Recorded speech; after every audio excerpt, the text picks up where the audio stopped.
Olá, povo de Deus, domingo, 32º domingo do tempo comum, 12 de novembro de 2023.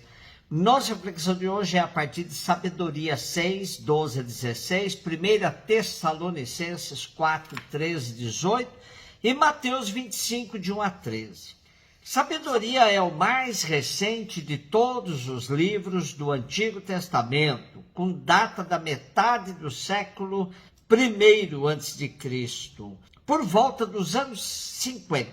Embora seja atribuída a Salomão, fica claro que seu autor é um judeu de língua grega, nascido e educado na diáspora, possivelmente em Alexandria. Frente a uma cultura bastante desenvolvida, a helênica, ele faz o elogio da sabedoria israelita, traça o quadro da sorte que espera o justo e o ímpio no mais além e descreve as consequências que tiveram os pagãos por causa da idolatria e os hebreus pela fidelidade a Javé. O seu objetivo é duplo. Dirigindo-se aos seus compatriotas judeus, mergulhados no paganismo, na idolatria, na imoralidade, convida-os a redescobrirem a fé dos pais e os valores judaicos. Dirigindo-se aos pagãos, convida-os a constatar o absurdo da idolatria e a aderir a Javé, o verdadeiro e único Deus. E ser sábio é, para a reflexão judaica da época em que o livro da sabedoria apareceu, cumprir integralmente os mandamentos da lei. Na sabedoria, a Torá, revelada por Javé, está o caminho para ter êxito, para ultrapassar os obstáculos que a vida traz e para ser feliz. É nesse contexto que devemos entender o convite à sabedoria. 1 Tessalonicenses 4, de 13 a 18. A comunidade dos Tessalonicenses foi fundada por Paulo, que teve de sair às pressas da cidade devido a um motim habilmente preparado pelos judeus. A comunidade era fervorosa, entusiasta, mas insuficientemente preparada do ponto de vista catequético. Paulo foi para Bereia, depois para Atenas e Corinto. De Corinto, Paulo enviou Timóteo ao encontro dos Tessalonicenses para verificar como é que a comunidade estava suportando a hostilidade dos judeus. No regresso a Corinto, Timóteo deu conta a Paulo da situação da comunidade. Os tessalonicenses continuavam a viver com entusiasmo a sua fé, embora sentissem algumas dúvidas em questões de fé e de doutrina. Um dos problemas teológicos que mais preocupava os tessalonicenses era a questão do regresso de Jesus no final dos tempos. Paulo e as primeiras gerações cristãs acreditavam que esse dia surgiria num espaço de tempo muito curto e que assistiriam ao triunfo final de Jesus. A este propósito, os tessalonicenses punham, no entanto, um problema muito prático. Qual será a sorte dos cristãos que morrerem antes da segunda vinda de Cristo? Como poderão sair ao encontro de Cristo vitorioso e entrar com ele no reino de Deus, se já estão mortos? É então que Paulo escreve aos Tessalonicenses, encorajando-os na fé e respondendo às suas dúvidas. Estamos no ano 50 ou 51 depois de Cristo. O texto que nos é proposto é parte desse esclarecimento sobre a parousia, o fim dos tempos, que Paulo incluiu na carta. Mateus 25, de 1 a 13. Naquele tempo disse Jesus a seus discípulos esta parábola. O reino dos céus é como a história das 10 jovens que pegaram suas lâmpadas de óleo e saíram ao encontro do noivo. 5 delas eram imprevidentes e as outras 5 eram previdentes. As imprevidentes pegaram as suas lâmpadas, mas não levaram óleo consigo. As previdentes, porém, levaram vasilhas com óleo junto com as lâmpadas. O noivo estava demorando e todas elas acabaram cochilando e dormindo. No meio da noite ouviu-se um grito: o noivo está chegando, ide ao seu encontro. Então as 10 jovens se levantaram e prepararam as lâmpadas. As imprevidentes disseram às previdentes: dai-nos um pouco de óleo, porque nossas lâmpadas estão se apagando. As previdentes responderam: de modo nenhum, porque o óleo pode ser insuficiente para nós e para vós. É melhor irdes comprar dos vendedores.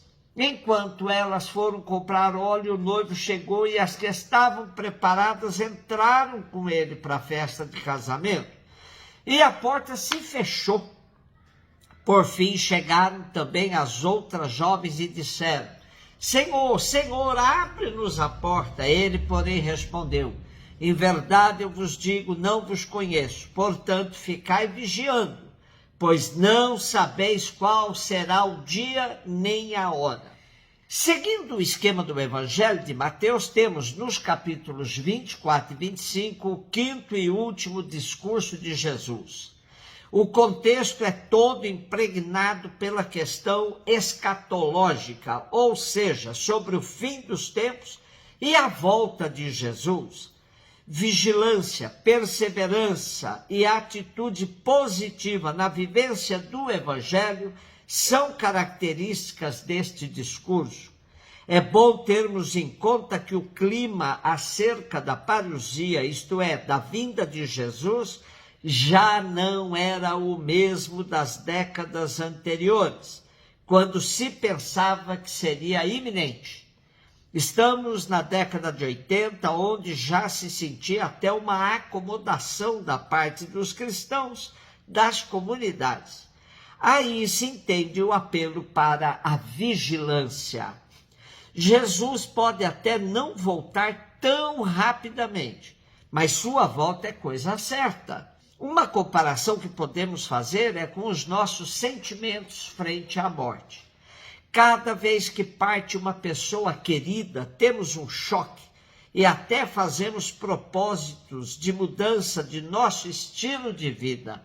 Muito rapidamente, porém, voltamos ao normal de nossas vidas. Assim se entende o imperativo para a vigilância como método de enfrentamento do marasmo, da rotina, da acomodação dos cristãos. A parábola que hoje nos é proposta alude aos rituais típicos dos casamentos judaicos. De acordo com os costumes, a cerimônia do casamento começava com a ida do noivo à casa da noiva para levá-la para a sua nova casa. Normalmente o noivo chegava atrasado, pois devia antes discutir com os familiares da noiva os presentes que ofereceria à família da sua amada. As negociações entre as duas partes eram demoradas e tinham uma importante função social. Os parentes da noiva deviam mostrar-se exigentes, sugerindo dessa forma que a família perdia algo de muito precioso ao entregar a menina a outra família. Por outro lado, o noivo e os seus familiares ficavam contentes com as exigências, pois dessa forma mostravam aos vizinhos e conhecidos o valor e a importância dessa mulher que entrava na sua família. Os que testemunhavam o acordo estavam prontos para ir avisar a noiva de que as negociações estavam concluídas e o noivo ia chegar. Enquanto isso, a noiva, vestida a preceito, esperava em casa do seu pai que o noivo viesse ao seu encontro. As amigas da noiva esperavam também, com as lâmpadas acesas para acompanhar a noiva entre danças e cânticos à sua nova casa. Era aí que tinha lugar a festa do casamento. É este o pano de fundo que a nossa parábola propõe, supõe. Jesus, como ninguém, sabia se servir da cultura do seu tempo para propor parábolas que levassem o povo a questionamentos existenciais profundos. E aqui a questão de fundo é a vigilância, pois o fim de tudo ninguém sabe quando será, nem dia, nem hora. Junto com a vigilância, a perseverança para evitar o relaxamento da prática cristã. É preciso mesmo enfrentar a rotina monótona do ser cristão no cotidiano da vida e dar testemunho da esperança que deve ser o motor existencial de quem crê em Cristo e no seu projeto. Um beijo no seu coração.